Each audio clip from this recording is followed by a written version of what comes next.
Chittoor YSR Congress party sitting MLA Arani Srinivasulu మొన్న జనసేనలోకి చేరడం, ఆయన జనసేన తరపున తిరుపతి అభ్యర్థిగా ఆయనకు ఓకే చెప్పేశారు పవన్ కళ్యాణ్. ఇప్పుడు అక్కడ చిత్ర విచిత్ర పరిణామాలు. ఇవాళ ఈనాడు జ్యోతి రాసినాయి అంటే నాగబాబు చెప్పారంటే ఆయన సీటుకి ఎత్తొచ్చినట్టే.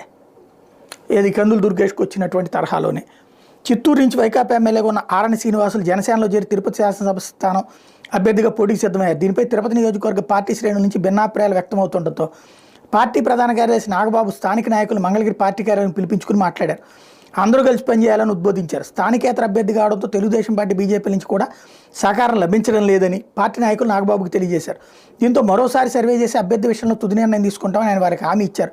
అక్కడి నుంచి హరిప్రసాద్, కిరణ్ రాయల్ తెలుగుదేశం పార్టీలో ఉన్న మరో ఇద్దరు నాయకులు జనసేన నుంచి అభ్యర్థిత్వం ఆశిస్తున్నారు. సీట్ ఇస్తే జనసేనలోకి వచ్చేందుకు తెలుగుదేశం వాళ్ళు సిద్ధమవుతున్నారట. జనసేన